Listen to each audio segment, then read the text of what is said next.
Hello दोस्तों, JEE पाठशाला YouTube channel में आपका स्वागत है। आज हम एसएससी जेई 2026 के लिए आज फिर से एक नए टॉपिक के साथ यहाँ पर उपस्थित हैं आप लोगों के लिए। तो आज हम लोग देखेंगे स्टीम नोजल के बारे पे और इसको धीरे धीरे चीज़ों को समझेंगे जो हमारे एग्जाम पॉइंट से बहुत ही इंपॉर्टेंट होंगे। तो आइए शुरू करते हैं। अभी हमने पढ़ा था इसके पहले बॉयलर और उनकी जो भी क्लासिफिकेशंस हैं, टाइप्स ऑफ बॉयलर्स हैं। जो जिन जिन लोगों ने वीडियो नहीं देखा तो जाकर वीडियो को देख सकते हैं और अपनी जर्नी को स्टार्ट कर सकते हैं। तो स्टीम नोजल को शुरू करते हैं। What is steam nozzle? Steam nozzle क्या है? तो एक प्रकार से इसको हम क्या करते हैं, to utilize the kinetic energy for turbine. इसका यूज हम कहाँ करते हैं? टर्बाइन के अंदर करते हैं। जब हम कब करते हैं, किस चीज़ के लिए करते हैं? हम इसकी वेलोसिटी के लिए बढ़ाने के लिए हम यूज करते हैं। स्टीम नोजल का काम क्या है? काइनेटिक एनर्जी से वेलोसिटी को बढ़ाना। That means to utilize the kinetic energy for turbine. क्या करते हैं हम? यूटिलाइज करते हैं काइनेटिक एनर्जी को टर्बाइन के लिए। और हम इसको क्या कर सकते हैं, एकदम पॉइंट टू पॉइंट। एक नोजल क्या है? It is a device use to increase the velocity velocity of flow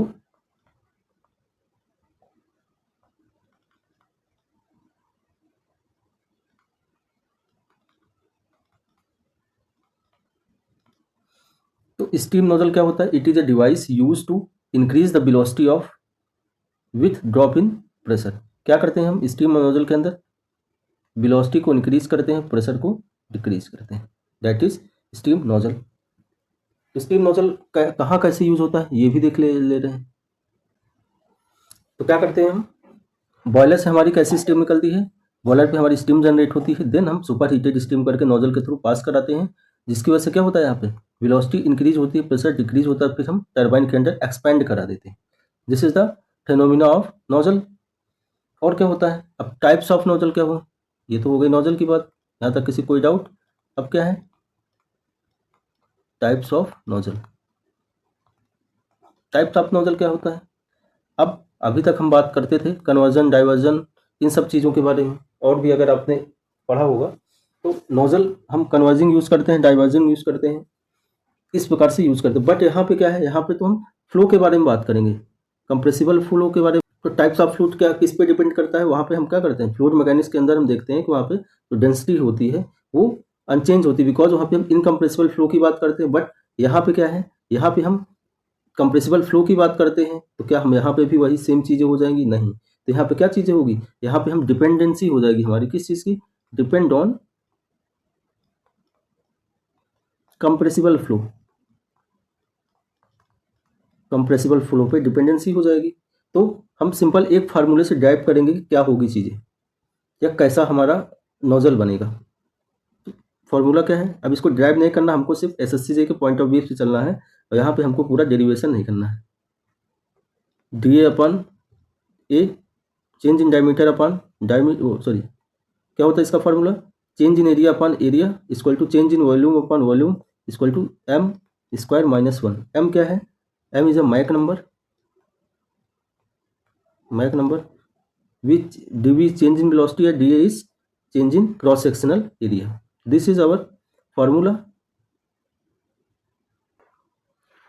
अब बात करते हैं किस पे। अगर देखिए सपोज अगर हम क्या करेंगे, अगर हमारा डी ए अपान ए जो है, अगर वो किस में आ जाएगा, पॉजिटिव होगा, निगेटिव होगा और जीरो भी हो सकता है। ठीक है, ये कंडीशन बनेगी। बट क्या होगा, अब देखिए दूसरी चीज, डी वी क्या होगा? डी वी अपान वी क्या हो सकता है? हरदम ऑलवेज पॉजिटिव होगा। क्यों क्यों ऑलवेज पॉजिटिव होगा? बिकॉज हमको क्या करना है, हमको यहाँ पे देखिए एरिया के अंदर क्या है, जैसे सपोज पहले मान लीजिए ये एरिया है, हम एरिया में क्या करेंगे, चेंज कर सकते हैं, बट अल्टीमेट रिजल्ट या हमको जो रिजल्ट चाहिए उसके अकॉर्डिंग हम एरिया वेरी करा सकते हैं। But D A upon V क्यों ही ऑलवेज पॉजिटिव रहेगा? बिकॉज यहाँ पे हमारा जो आउटपुट होगा, आउटपुट में हम क्या करना है, हमको वेलोसिटी को अल्टीमेट इंक्रीज करना है, इसलिए क्या होगा, ये हरदम बराबर होगा। तो नोजल में क्या होता है, always should be increases of velocity. अब देखते हैं मैक नंबर क्या है। Mac number is nothing velocity of fluid upon velocity of sound, velocity of fluid upon velocity of sound. ठीक है, इसमें क्या कंडीशन है, अगर मैक नंबर हमारा इज ग्रेटर देन या इज लेस देन 1 होगा तो क्या हो जाएगा, ये यहाँ पे कंडीशन क्या बनेगी, जो हमारा स्पीड ऑफ साउंड है वो ज़्यादा है speed of sorry velocity of fluid की, तो यहाँ पे कैसा हमारा फ्लूइड हो जाएगा, सब सोनिक फ्लो। क्या होगा, सब सोनिक फ्लो हो जाएगा। ठीक, अगर मैक नंबर इक्वल टू 1 आ जाएगा, that is V equal to C, ये कैसा फ्लो हो जाएगा हमारा, ये सोनिक फ्लो हो जाएगा, सोनिक फ्लो। अगर यही हमारा मैक नंबर 1 से बड़ा हो गया हुआ इज ग्रेटर देन 1 हो गया तो क्या हो जाएगा, सुपरसोनिक। यहाँ पे कंडीशन क्या हो जाएगी, velocity of fluid is greater then velocity of sound, तो यहाँ पर हो जाएगा सुपरसोनिक। अगर यही हमारा मैक नंबर क्या होता है, मैक नंबर अगर इज ग्रेटर देन 5 है, या ये कह लें कि वेलोसिटी ऑफ फ्लूइड जो है 5 टाइम्स ऑफ या 5 टाइम्स ऑफ साउंड से भी बड़ी है, तो उसी को हम बोलते हैं हाइपर सोनिक, हाइपरसोनिक फ्लो। तो ये हमारे मैक नंबर की कंडीशंस हो गई। तो आगे अब क्या है, एक एक करके देखते हैं कैसे हम नोजल को डिस्क्राइब करेंगे। तो फर्स्ट नंबर पे देखते हैं हमारा मैक नंबर जो है इज लेस देन है, दैट मीन्स क्या है, ये सब सोनिक फ्लो, सब सोनिक फ्लो है ये। तो हमारे यहाँ पे क्या होगा, डी ए अपॉन ए क्या होगा, यहाँ पे निगेटिव होगा। क्यों होगा, इस वैल्यू पे रखते चले जाइए वैल्यू में, ये जो ऊपर अभी वैल्यू दी गई थी या जो फॉर्मूला है, फॉर्मूला पे रख के चले ऑटोमेटिक वो आपको बताता चलेगा कंडीशन कि कैसा एरिया आएगा, एम स्क्वायर माइनस 1। ठीक है, अगर देखिए हमारा हम वैल्यू एम की ले रहे हैं, कितना, एम की वैल्यू 1 से 1 ले रहे हैं, सपोज 1 से बड़ी ले रहे हैं, ये जो एम की वैल्यू है वो 1 से छोटी है, तो क्या कंडीशन बनेगी, ये टोटल वैल्यू क्या होगी, अगर एम की वैल्यू सपोज 0.5 है तो टोटल वैल्यू क्या आ गई, माइनस में आ जाएगी। तो हमारा डी ए अपॉन ए क्या हो जाएगा, निगेटिव में आएगा। अगर निगेटिव में आ गया तो क्या होगा, डैट मीन्स हम यहाँ पे क्या कर रहे हैं, एरिया को डिक्रीज कर रहे हैं। क्या कर रहे हैं, डिक्रीज कर रहे हैं। नहीं समझ आया? अरे भाई अगर हम यहाँ पे एम की वैल्यू को निगेटिव रख रहे हैं या छोटी रख रहे हैं तो ओवरऑल वैल्यू क्या आएगी, ये निगेटिव आएगी, जिसकी वजह से डी ए बाई ए क्या होगा, क्रॉस सेक्शनल एरिया निगेटिव में आएगा। तो इससे क्या होगा हमारा, पहले हमारा एरिया कुछ ऐसा था, अब क्या बन के आ गया, अब कुछ ऐसा हो गया।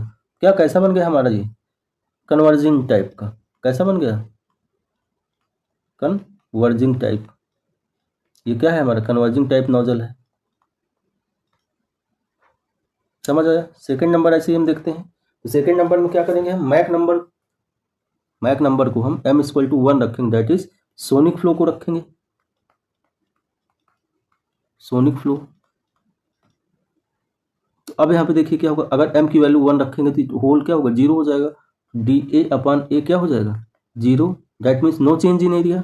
तो कैसा हो जाएगा हमारा, इसी प्रकार का भी कोई चेंज नहीं होगा। तो यहाँ पे क्या हो जाएगा, एरिया कांस्टेंट है, एरिया कांस्टेंट है। तो यहाँ पे क्या हो जाएगा, यूनिफॉर्म क्रॉस सेक्शन हो जाएगा, uniform cross section, uniform cross section area होगा। ठीक, और यहीं अगर हम m की वैल्यू को इज ग्रेटर देन 1 रखते हैं तो क्या आएगा, अगर इज ग्रेटर देन होगी टोटल वैल्यू क्या होगी, पॉजिटिव में आएगी। टोटल वैल्यू क्या आएगी, D A upon A positive आ गया। अगर पॉजिटिव आ गया तो कैसा होगा हमारा, सेम चीज़, पहले हमारा एरिया छोटा था अब बड़ा हो गया, तो क्या हो गया हमारा कन्वर्जिंग टाइप का, सॉरी डाइवर्जिंग टाइप का। यहाँ पे एरिया कुछ अलग है, यहाँ पे एरिया कुछ अलग है, यहाँ पे एरिया कुछ अलग है, यहाँ पे एरिया कुछ अलग है। That means converging type nozzle के लिए area A1 is greater then A2, diversion के लिए ये क्या कैसा हमारा बन गया, डाइवर्जन के लिए डाइवर्जिंग, दैट इज हम यहाँ पे कह सकते हैं जो हमारा एरिया है वो इंक्रीजिंग टाइप का है। ठीक, तो ये हमारा हुआ, हम कैसे इसको जितने भी टाइप्स ऑफ नोजल हैं उनको हम अगर मिला देते हैं तो हम अचीव कर सकते हैं, क्या अचीव कर सकते हैं हम सबसोनिक फ्लो से सुपरसोनिक। यहाँ पे क्या है, m की वैल्यू है is greater then, sorry less than है, तो हम यहाँ पे मैक नंबर हमारा is greater then is less than 1 है, एम की वैल्यू यहाँ पे 1 है, मैक नंबर 1 है, यहाँ पे M Mach number is greater than 1 है। डैट मीन्स अगर हम यहाँ से सब सोनिक फ्लो को इंट्रोड्यूस करते हैं, सब सोनिक फ्लो को इंट्रोड्यूस करते हैं, तो हम यहाँ पे जाके क्या निकालेंगे, हम यहाँ पे निकालेंगे सुपरसोनिक, सुपरसोनिक निकालते हैं, सुपरसोनिक फ्लो को इंट्रोड्यूस, यहाँ पे हमको आउटपुट मिलता है। इसको बोलते हैं हम कन्वर्जिंग,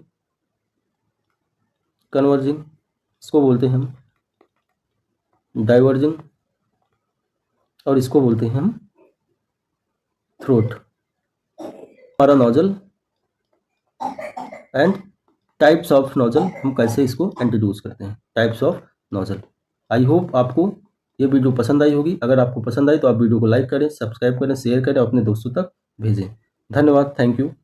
जो हमारा वीडियो है हम इस पे बात करेंगे फ्लो इन नोजल के बारे पे, जो कि इसकी थोड़ी बहुत कैलकुलेशन है, जो एसएससी जेईई पे डायरेक्ट पूछी जाती है चीज़ें। तो आप लोग वीडियो को लास्ट तक देखिएगा और अपने कंसेप्ट को और यहाँ से मजबूत करके जाइएगा, जिससे आपको कोई भी प्रॉब्लम आगे ना हो। जो लोग नए हों चैनल पे वो सब्सक्राइब करें, लाइक करें और शेयर करें। तो हम लोग शुरू करते हैं। फ्लो इन नोजल, तो नोजल के अंदर जो फ्लो होता है वो हमारा किस टाइप का होता है। तो नोजल के अंदर हमारा जो फ्लो होता है वो रिवर्सिबल एडियाबैटिक प्रकार का होता है। नोजल पे हमारे जो फ्लो होता है वो कैसा होता है, रिवर्सिबल एडियाबैटिक हम एज्यूम करके चलते हैं, रिवर्सिबल एडियाबैटिक फ्लो हम एज्यूम करके चलते हैं। एक प्रकार का क्या होता है ये रिवर्सिबल एडियाबैटिक, डैट मीन आप सबको जानते हो कि आइसेंट्रोपिक फ्लो होता है, ये आइसेंट्रोपिक फ्लो होता है। आइसेंट्रोपिक फ्लो में क्या होता है, यहाँ पे हमारी एंट्रोपी जो होती है वो कांस्टेंट होती है, और जो चेंज इन एंट्रोपी होती है वो क्या होती है, हमारी जीरो होती है। तो हमारा बेसिक फ्लो हो गया, और किस प्रोसेस पे, किस साइकिल पे काम करता है ये भी देख लेंगे।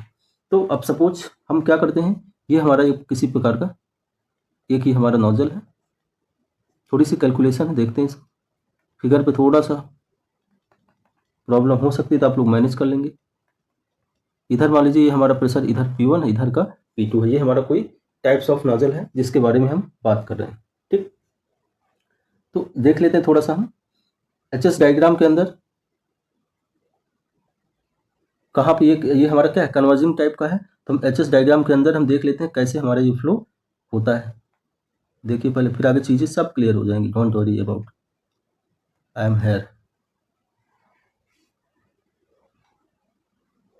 ये क्या है, हमारा एचएस डायग्राम है। एचएस डायग्राम प्रेशर लाइन ऐसी दिखती है। सपोज एक कोई पॉइंट ये है, एक पॉइंट ये है। ठीक, ये क्या है हमारा एचएस डायग्राम है। तो एचएस डायग्राम में जो आइसेंट्रोपिक एक्सपेंशन होता है, आइसेंट्रोपिक एक्सपेंशन होता है वो क्या है, कुछ ऐसी होती है सीधी लाइन पे। ये हमारा प्रेशर P1 है, ये P2 है, तो हम इसको क्या बोलते हैं, आइसेंट्रोपिक एक्सपेंशन होगा। ठीक है, ये किस नोजल के लिए हमारा बना हुआ है, और ये एस हमारा ये है कन्वर्जिंग के लिए, कन्वर्जिंग नोजल की यहाँ पे बात हो रही है। ठीक है, अब हम यहाँ पे क्या लगाएंगे, इसके कैलकुलेशन के लिए हम सीधा लिखेंगे SFP। हम इस इक्वेशन का यूज करते हैं। तो क्या होती है इस equation, H1 plus C1 square by 2 plus GZ1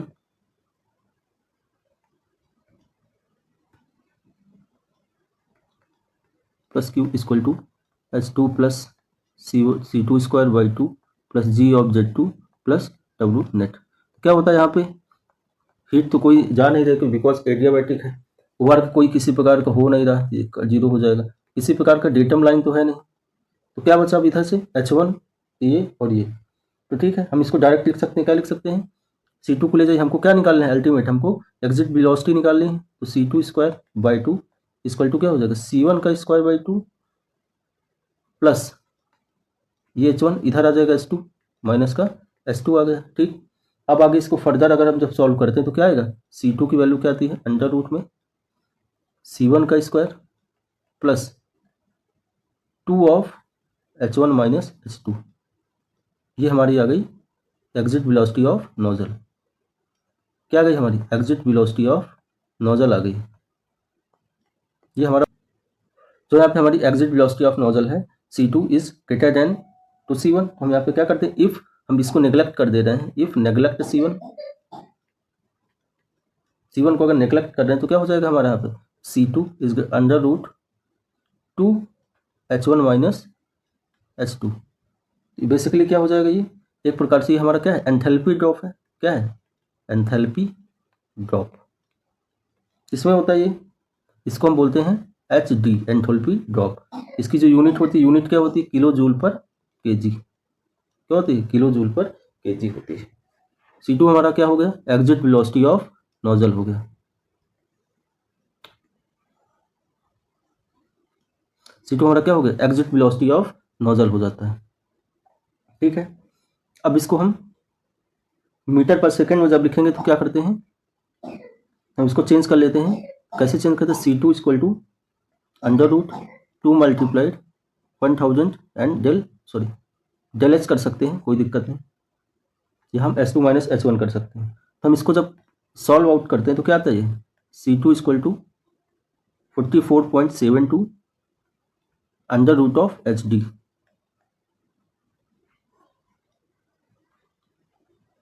ये हमारा आ गया इसमें मीटर पर सेकंड में। तो यहाँ से क्या निकल के आ गया हमारा, एक प्रकार से हम कह सकते हैं यहाँ पे कि जो हमारी एग्जिट वेलोसिटी ऑफ C2 है या एग्जिट वेलोसिटी ऑफ नोजल है, वो हमारा directly proportional to enthalpy drop के है। क्या है, directly proportional to enthalpy drop. तो हम यहाँ से एक पॉइंट लिख सकते हैं, ये ऑब्जेक्टिव पॉइंट है, exit velocity of nozzle, exit velocity of nozzle is directly proportional to enthalpy change।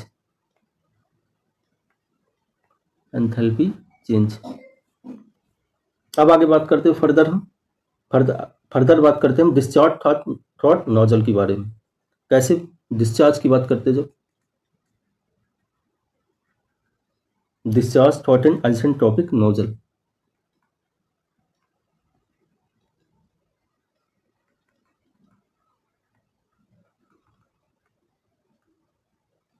आप लोग को वीडियो अच्छी लग रही हो तो आप चैनल को सब्सक्राइब करते रहें और शेयर करते रहें। इसका क्या होता है, इसको याद नहीं रखना है, सिर्फ इसको लिख रहे हैं, डायरेक्ट लिख रहे हैं। इसका जो वो आया है रिजल्ट A2, ये क्या आएगा, 2n divide by n-1।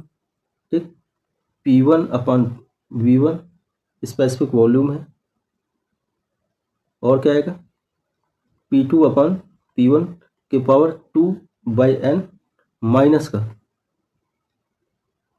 P2/P1 n+1/n। ठीक, ये हमारा P2/P1 क्या है, P2/P1 क्या है, प्रेशर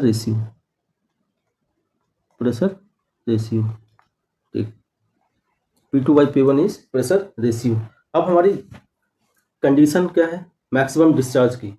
तो हम पॉइंट टू पॉइंट लिखते जाएंगे, इधर उधर कोई भी कैलकुलेशन या इधर उधर कोई चीज़ करने का कोई मतलब नहीं, क्योंकि यहाँ पे SSC JEE के अंदर पॉइंट टू पॉइंट ही चीज़ें पूछी जाती हैं।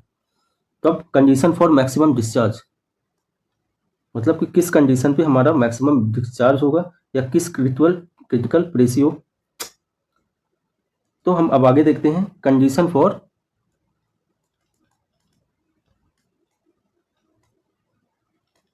Maximum discharge. तो क्या कंडीशन होगी, हम इसको डिफ्रेंशिएट कर देंगे with respect to pressure ratio, हमारा मैक्सिमम डिस्चार्ज निकल आएगा। तो क्या करेंगे, differentiation of mass flow rate with respect to pressure ratio, इसको हम 0 के पुट कर देंगे। क्या आता है फिर, ये आता है P2/P1 equal to 2n+1 n/n-1। ये देखिएगा, ठीक है।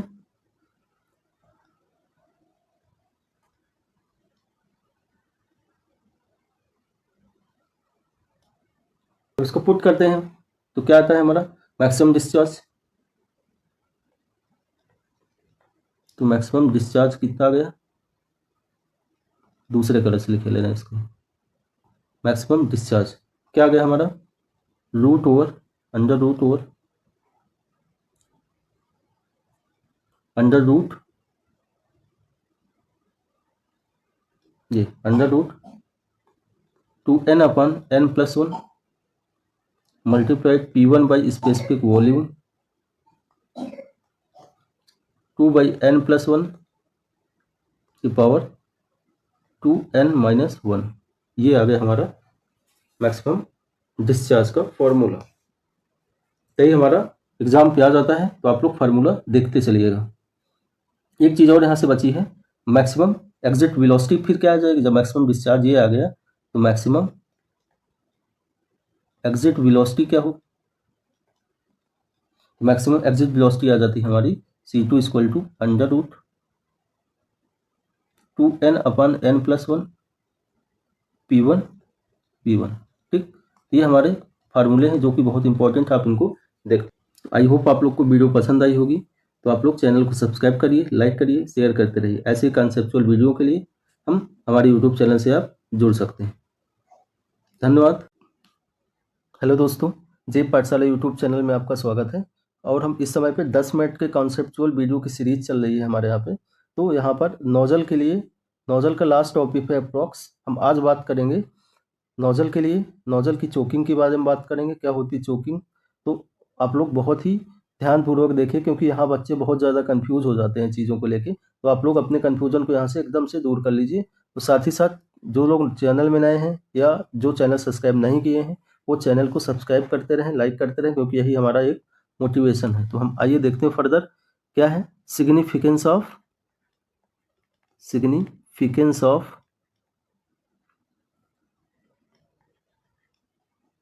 Critical pressure ratio. अब क्रिटिकल प्रेशर रेशियो का क्या सिग्निफिकेंस है यहाँ पे, ये हम यहाँ पे देखते हैं। ठीक है, सपोज ये हमारा कोई नोजल है, ठीक है, ये हमारा कोई नोजल है, और नोजल से हमने यहाँ पे एक कोई वॉल्व लगा रखी है। ठीक, वॉल्व को लगा रखी है। ये हमारा नोजल, यहाँ पे हमारा प्रेशर P1 है, यहाँ पे प्रेशर P2 है। ठीक, तो ये चीज़ देखिएगा आप लोग। और यहाँ पे हम क्या क्या बात करेंगे, हम मास फ्लो रेट की बात करेंगे, और यहाँ पे हम बात करेंगे प्रेशर रेशियो की बात करेंगे। ठीक, मास फ्लो रेट ये क्या है, क्रिटिकल प्रेशर P2/P1। ठीक, अब सपोज एक चीज ये ध्यान दीजिए कि अगर अभी तक यहाँ पे क्या है, यहाँ पर हमारा वॉल्व क्या है, क्लोज्ड है। वॉल्व हमारा यहाँ पर क्लोज, टाइटली क्लोज्ड है। ठीक, जैसे ही हम यहाँ पे क्या करेंगे, वॉल को ओपन करते हैं, क्या करते हैं, धीरे धीरे ओपन करते हैं, तो क्या होगा, यहाँ से प्रेशर P2 क्या होगा, डिक्रीज होने लगेगा। क्या करेगा, प्रेशर P2 यहाँ से डिक्रीज होने लगेगा, और क्या होगा, यहाँ पे हमारा मास फ्लो रेट भी धीरे धीरे बढ़ने लगेगा। क्या करेगा, साथ ही साथ क्या करेगा, डिक्रीज प्रेशर रेशियो भी डिक्रीज करने लगेगा। ठीक, अगर प्रेशर रेशियो डिक्रीज करेगा तो क्या होगा, मास प्रेशर रेशियो भी, मास भी इंक्रीज करेगा। करेगा कि नहीं करेगा, करेगा। अगर हम अभी हमने देखा, क्या देखा, अगर हमारा P2/P1 या इसी को हम क्रिटिकल प्रेशर बोलते हैं, अगर ये मैक्सिमम हो जाएगा तो क्या होगा, मास फ्लो रेट जो है वो जीरो हो जाएगा। क्यों जीरो हो जाएगा भाई, जब प्रेशर रेशियो एकदम से हाई हो जाएगा या एकदम से हाई होगा तो हमारा मास फ्लो रेट जीरो हो जाएगा। अभी हमने देखा इसके पहले, जो लोग ना देखे हो वो प्रीवियस वीडियो को जाके देख सकते हैं। तो हमारा P2 को हम क्या बोल सकते हैं, एक प्रकार से बैक प्रेशर भी बोलते हैं। जब यहाँ पर जाके एकदम बंद है तो हम उसको बैक प्रेशर भी बोलते हैं। ठीक है, तो आगे देखते हैं। देखिए, ये इस पॉइंट को हम क्या बोल रहे हैं, हमारा P2/P1 यहाँ पे मैक्सिमम है। एक टाइम पे क्या होगा हमारा, अगर P2/P1 मैक्सिमम है तो मास फ्लो रेट हमारा क्या होगा, लगभग जीरो हो जाएगा। मास फ्लो रेट क्या होगा, जीरो होगा। ठीक है, बट क्या होगा, जैसे जैसे हमारा प्रेशर रेशियो घटेगा, क्या होगा, जैसे जैसे प्रेशर रेशियो घटेगा तो एक प्रकार से हमारा मास फ्लो रेट क्या होगा, बढ़ेगा। क्या करेगा, मास फ्लो रेट हमारा बढ़ता चला जाएगा। जैसे ये है, ये ऐसे कर्व में कूद जाएगा ये। ठीक, सपोज अब इसके बाद एक समय ऐसा आएगा कि हमारा मास फ्लो रेट फिर बढ़ना बंद हो जाएगा। क्यों, क्योंकि इसके बाद फिर प्रेशर रेशियो हमारा एकदम क्रिटिकल पे आ जाएगा। क्रिटिकल पे आएगा तो वहीं पे हमारा मैक्सिमम प्रेशर रेशियो बन जाएगा। ठीक, तो जैसे जैसे हमारा मास फ्लो रेट देखिए कम हो रहा है, जैसे जैसे मास फ्लो रेट कम हो रहा है वैसे वैसे क्या हो रहा है, देखिए वैसे वैसे हमारा जो ये किसकी लाइन है, मास फ्लो रेट यहाँ पे बढ़ रहा है, बढ़ रहा है। एक टाइम के बाद क्या हो जाएगा, जाके यहाँ पे मैक्सिमम हो जा रहा है। एक टाइम के बाद यहाँ पे मास फ्लो रेट मैक्सिमम हो जा रहा है। तो मास फ्लो रेट यहाँ पे क्या हो गया, मैक्सिमम हो गया। मास फ्लो रेट मैक्सिमम हो गया इस जगह पे, ठीक। तो यहाँ पे अगर मास फ्लो रेट मैक्सिमम हो गया तो P2/P1 क्या हो जाएगा, P2/P1 एक क्रिटिकल हो जाएगा, क्रिटिकल प्रेशर हो जाएगा। दैट मीन्स क्रिटिकल प्रेशर हम उसको बोलते हैं जो हमारा जहाँ पे मास फ्लो रेट हमारा एकदम मैक्सिमम हो जाएगा। अब इसके बाद क्या होगा, अब इसके बाद आप जितना भी मास फ्लो रेट वो सॉरी अब यहाँ पे क्या है P2/P1 क्रिटिकल। अब इसके बाद जितना भी हम यहाँ पे प्रेशर रेशियो को कम करेंगे, चाहे जितना कम कर देंगे, तो क्या होगा वहाँ पे, इसके बाद हमारा यहाँ पे मास फ्लो रेट कांस्टेंट हो जाएगा। क्या होगा, एक समय के बाद ये पूरा मास फ्लो रेट कांस्टेंट हो जाएगा। दैट मीन्स इसको हम बोल सकते हैं मास फ्लो रेट कांस्टेंट। मास फ्लो रेट यहाँ पे हमारा कांस्टेंट हो जाता है। दैट मीन्स क्या हुआ था अब यहाँ पे, देखिए अगर हम जैसे ही वॉल्व को ओपन करते हैं, क्या करते हैं, वॉल्व को ओपन करते हैं, तो क्या होता है यहाँ P2 की वैल्यू क्या होती है, डिक्रीज करेगी। अगर P2 की वैल्यू डिक्रीज करेगी तो decrease pressure ratio, so decrease pressure ratio.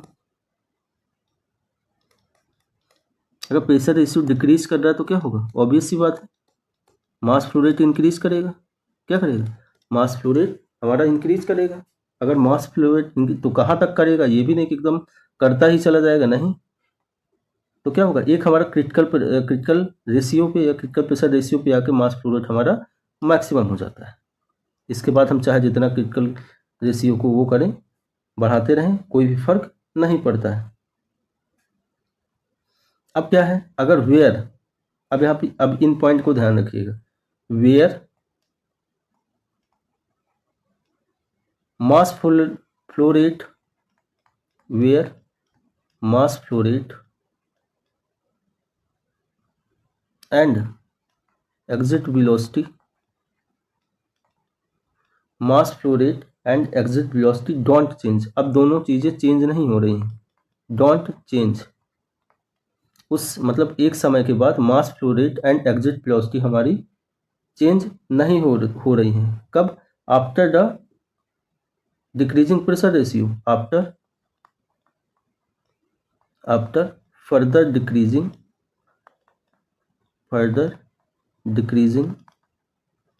Pressure ratio. That means कि एक समय ऐसा था कि हम प्रेशर रेशियो को क्या कर रहे थे, घटा रहे थे, तो उसके अनुसार क्या कर रहे थे, मास फ्लो रेट हमारा ये बढ़ता चला जा रहा था। बट एक समय ऐसा आया कि हम प्रेशर रेशियो को एक ऑप्टिमम प्रेशर पे लेके आए, एक क्रिटिकल प्रेशर पे लेके आए, जहाँ पे उसके बाद से हमारा जो मास फ्लो रेट है वो बढ़ना बंद हो जा रहा है, जिसकी वजह से क्या हो रहा है, फिर हम फर्दर अगर हम देख रहे हैं कि P2/P1 है जो प्रेशर रेशियो है उसको फर्दर और डिक्रीज करते जा रहे हैं, तो उसके बाद से ना तो कोई एग्जिट वेलोसिटी पे चेंज आ रहा है, ना ही किसी प्रकार के मास फ्लो रेट में चेंज आ रहा है। दैट मीन्स हम यहाँ से क्या कह सकते हैं, एक पॉइंट के बाद या क्रिटिकल प्रेशर के बाद अगर हम उसको फर्दर और डिले करते हैं तो क्या होता है, मास फ्लो रेट हमारा कांस्टेंट हो जाता है। That constant of mass flow rate region is called choking of nozzle. इसी को हम क्या बोल देते हैं, चोक कर गया या choking of nozzle, choking of nozzle, इसी को हम बोलते हैं चोकिंग ऑफ नोजल। मतलब कि एक समय के बाद जब हम क्रिटिकल प्रेशर रेशियो को कम करते गए, एक समय के बाद अगर हम जो क्रिटिकल प्रेशर रेशियो है या प्रेशर रेशियो है हम उसको कम करते गए फर्दर, तो उसके हिसाब से क्या हो गया, मास फ्लो रेट हमारा बढ़ता गया। बट एक समय ऐसा आया कि जब हमारा क्रिटिकल प्रेशर रेशियो हुआ उसके बाद से मास फ्लो रेट मैक्सिमम हो गया, क्रिटिकल प्रेशर रेशियो मास फ्लो रेट मैक्सिमम हो गया। जब मैक्सिमम हो गया इसके बाद फर्दर और हम प्रेशर रेशियो को क्या कर रहे हैं, डिक्रीज करते चले जा रहे हैं, लेकिन वहां पर मास फ्लो रेट पे कोई भी किसी प्रकार का चेंज नहीं हो रहा। अगर मास फ्लो रेट में कोई चेंज नहीं होगा तो वेलोसिटी में नहीं चेंज होगा। तो हम इसके बाद से क्या होता है, मास फ्लो रेट चेंज हो रहा है, दैट मीन्स क्या हो गया कि अब यहाँ से मास फ्लो रेट हमारा कांस्टेंट हो गया। तो इसी फिनोमिना को हम बोलते हैं चोकिंग ऑफ नोजल बोलते हैं। चोकिंग ऑफ नोजल होगा कहाँ पे, देखिए एक पॉइंट और निकाल लीजिए, जस्ट बिलो द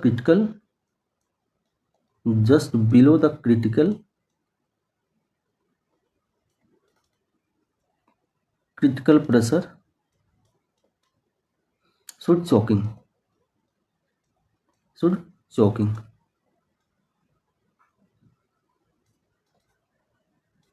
तो हमारा बेसिकली क्या कहना चाह रहा है, बेसिकली ये है कि हमारा जो क्रिटिकल प्रेशर के नीचे जो भी चीजें होगी वो सब किसके अंदर आएगी, चोकिंग के अंदर। किसके अंदर आएंगी, चोकिंग के अंदर। P2 को हम क्या बोल सकते हैं यहाँ पे, बैक प्रेशर। इसी को क्या बोल सकते हैं, बैक प्रेशर। ठीक है, बैक प्रेशर। आई होप आप लोग को चोकिंग समझ आई होगी।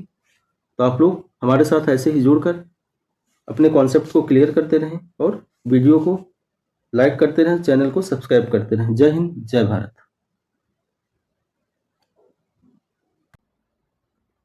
हेलो साथियों, जय पाठशाला यूट्यूब चैनल में आपका फिर से स्वागत है। आज हम लोग एक नए टॉपिक के साथ शुरुआत करने जा रहे हैं जिसका नाम है सुपर सैचुरेशन ऑफ नोजल।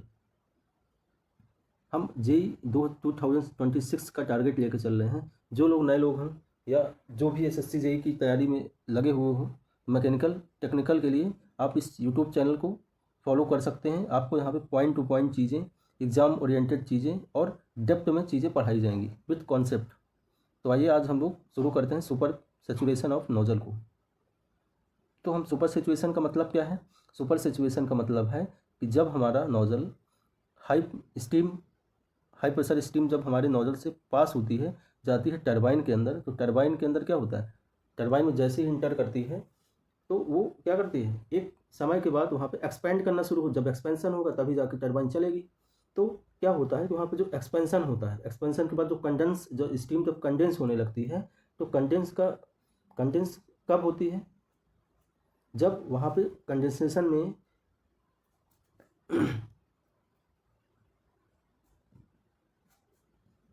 तो सुपर सैचुरेशन ऑफ नोजल को देखते हैं आज क्या है ये। तो सुपर सैचुरेशन नोजल क्या है, एक प्रकार का condensation delay due to velocity.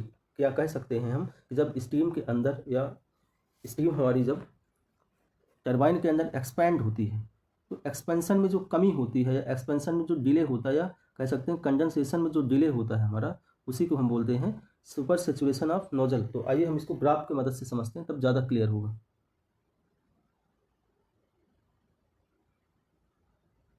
तो ये क्या है हमारा, ये हमारा है HS डायग्राम।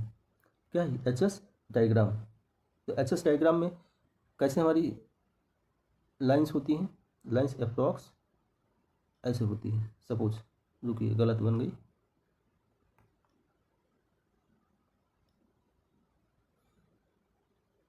तो हमारा क्या होता है, हेलो दोस्तों, जेई पाठशाला यूट्यूब चैनल में आपका स्वागत है। अगर आप 2026 जेई की तैयारी कर रहे हैं या जेई के कैंडिडेट हैं, तो आप लोग हमारे चैनल को फॉलो कर सकते हैं। यहाँ पे आपको डेप्थ कॉन्सेप्ट के साथ साथ PYQs और जो भी चीज़ें हैं वो सब फ्री में गाइडेंस दिया जाएगा। साथ ही साथ हम आपको एकदम टू द एग्ज़ाम ओरिएंटेड चीज़ों को कराएंगे।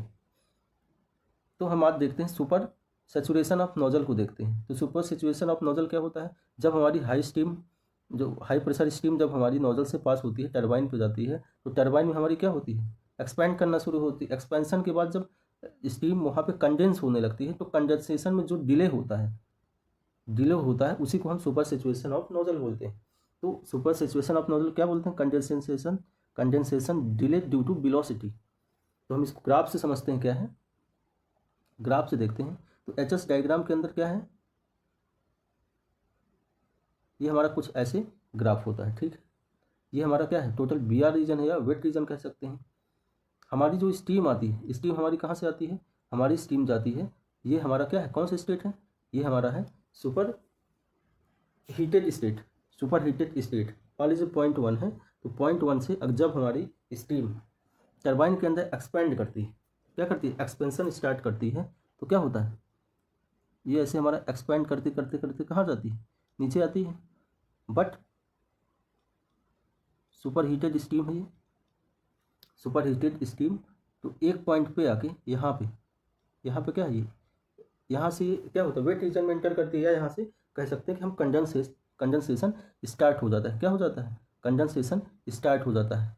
बट एक्चुअली में क्या होता है, ये जो कंडेंसेशन होता है ये यहाँ पे स्टार्ट ना होके स्टार्ट कहाँ होता है, हमारे वेट रीजन में स्टार्ट होता है, मतलब कि डिले हो जाता है, कंडेंसेशन का डिले हो जाता है। क्यों हो जाता है, क्योंकि इतनी हाई स्पीड स्ट्रीम होती है कि वहाँ पे फ्रैक्शन ऑफ टाइम का भी समय, या मतलब कि इतने का जो समय है ये हमारा एकदम बहुत थोड़ा सा टाइम भी नहीं लगता कि यहाँ पे ये पहुँच जाते हैं एक्सपेंशन के लिए। एक्चुअली में कहाँ चाहिए, होना हमारा चाहिए ए के पास। अब ये हमारा क्या हो गया, वी आर रीजन पे, ये हमारी लाइन अब एक्चुअली में क्या हो गई, ऐसी बन गई। क्या बन गई, ये ऐसी लाइन बन गई। हम इसी को क्या बोल देते हैं, विल्सन लाइन। इसी को क्या बोलते हैं हम, विल्सन लाइन बोलते हैं। इसी को हम विल्सन लाइन बोलते हैं। यहाँ का जो फैक्टर क्या होता है, एक्स की वैल्यू यहाँ पे सपोज क्या होती है 0.96। डायगोनल फ्रैक्शन क्या होता है यहाँ पे, डायगोनल फ्रैक्शन 0.96। ये हमारी विल्सन लाइन हो गई। तो एक्चुअली में जाके कहाँ पे हमारा स्टार्ट होता है कंडेंसेशन, पॉइंट बी पे। क्या होता है, कहाँ होता है, पॉइंट बी पे। इस लाइन को क्या बोलते हैं हम, saturated line. Saturated line actually में हमारा कंडेंसेशन होना कहाँ से चाहिए, सैचुरेटेड लाइन में, बट हो कहाँ रही है, विल्सन लाइन से। तो ए पॉइंट कैसा है, ए पॉइंट को हम बोल सकते हैं कंडेंसेशन स्टार्ट होना चाहिए। कहाँ, एक्चुअली में कंडेंसेशन ए से होना चाहिए। कहाँ से होना चाहिए, ए में कंडेंसेशन एक्चुअली स्टार्ट होना चाहिए। एक्चुअली स्टार्ट कंडेंसेशन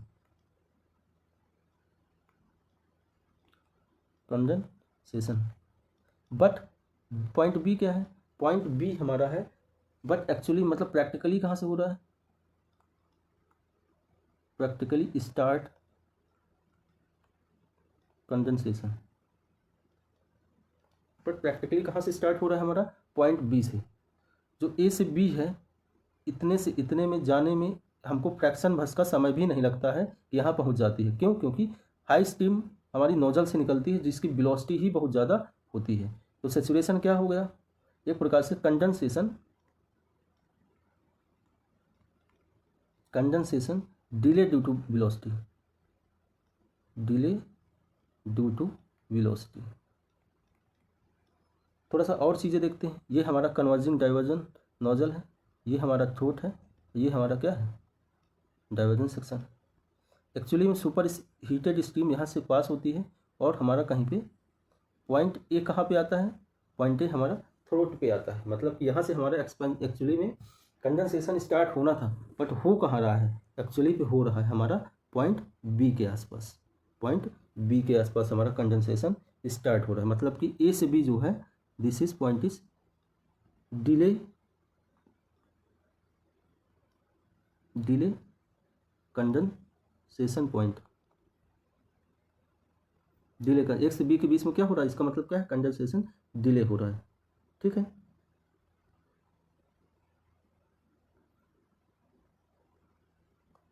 ये हमारा सैचुरेटेड वेपर लाइन है। ठीक, आई होप आप लोग को ये वीडियो पसंद आई होगी। आप लोग अगर चैनल पे नए हो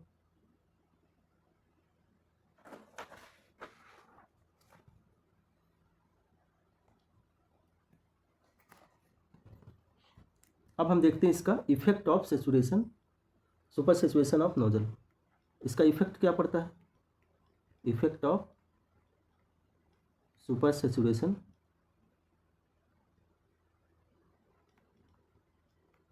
ऑफ नोजल। क्या इफेक्ट आता है, देखिए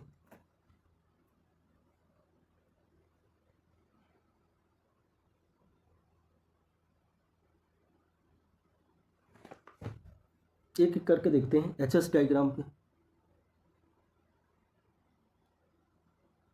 एचएस डायग्राम में क्या हो रहा है, पीएस डायग्राम में क्या हो रहा है, ये देखते हैं। ठीक है,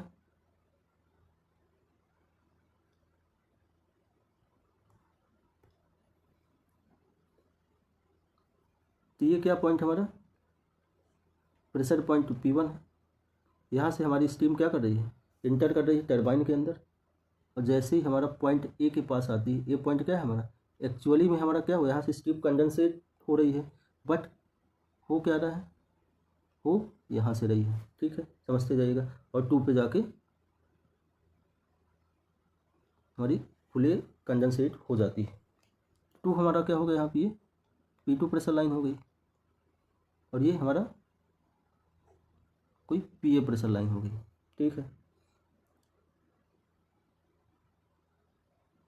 देखिए अब इतने में क्या फ़र्क क्या आ रहा है, ये देखते हैं। फ़र्क इसमें पड़ क्या रहा है, देखते हैं क्या होगा। एक्चुअली में स्टार्ट यहाँ से हो रहा है, हम इसको क्या करेंगे, ये हमारा एंथैल्पी ड्रॉप है, डेल H2 आया। ठीक, ये सॉरी डेल H1, और ये हमारा 0.2 है,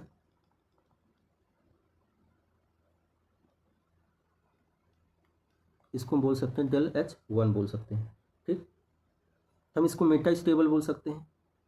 ये जो स्टेट है, इस स्टेज को पूरा हम क्या बोलते हैं, मेटा स्टेबल स्टेट। तो अब यहाँ पे क्या हो गया, देखिए पॉइंट क्या क्या निकल के है, enthalpy drop reduces,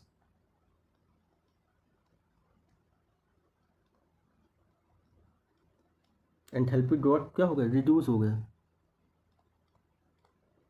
enthalpy drop reduce हो गया। पहले कितना था, पहले ये था, अब क्या आ गया, ये आ गया। पहले डायरेक्ट कहाँ था, यहाँ आ जाता, अब क्या है, ये है एंथैल्पी ड्रॉप रिड्यूस हो गया। स्टीम इज नॉट स्टेबल और अनस्टेबल, क्या होगा, प्रेशर पॉइंट तो हमारा क्या होगा, ये मान लीजिए P है, लेकिन फॉलो तो इसी को करेगी ना, ये आएगी P2। तो क्या होगा, ये भी P, ये डेल S2 है, ये डेल S2 है। पहले क्या था, पहले ये यहाँ पे था, इस पॉइंट से सीधा यहाँ एक्सपेंड करती, बट अब यहाँ से यहाँ एक्सपेंड करेगी, प्रेशर लाइन किसको खींचेगी, P2 को ही। तो जिसकी वजह से क्या होगा, ये एंथैल्पी ड्रॉप क्या था, पहले इतना होता था, अब इतना हो गया, that means enthalpy drop reduce हो गया। Exit velocity of nozzle also reduce, दूसरी बात क्या हो गई, एग्जिट वेलोसिटी रिड्यूस हो गई, exit velocity of nozzle reduces. ठीक, इतनी बातें यहाँ पे हमको समझ आई हो जाएगी।